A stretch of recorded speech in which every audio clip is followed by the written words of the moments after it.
علمی point number 12 وہ ہے میرے بھائیوں، قرآن حکیم کا جو 1/3 مدنی قرآن ہے اس کا بھی 2/3 حصہ پہلے 6.5 پاروں میں کور ہے. یعنی جو مدنی قرآن ہے اس کا 2/3 حصہ وہ شروع میں ہی آ گیا. سورۃ البقرہ، سورہ آل عمران، سورہ نساء اور سورہ المائدہ.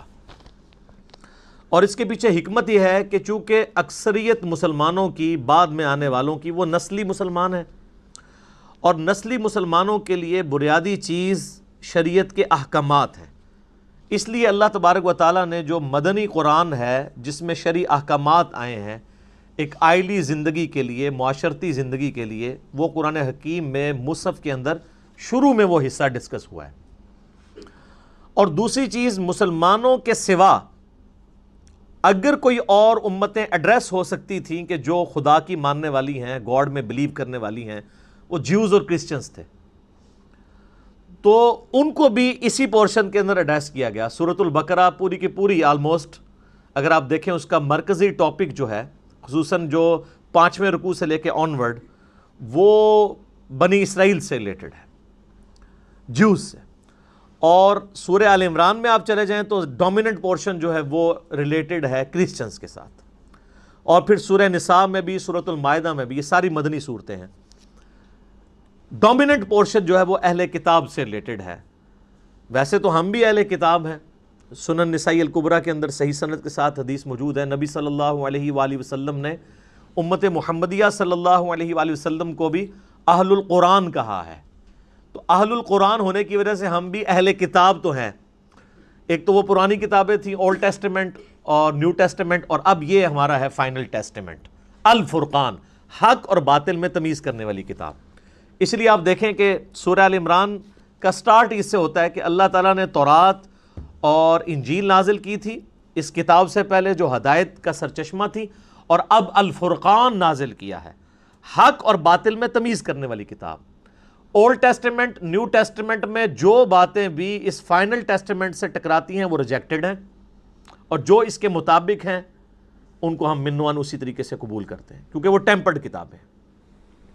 یہ اللہ تعالیٰ کی وہ کتاب ہے جو ٹیمپرڈ نہیں ہے.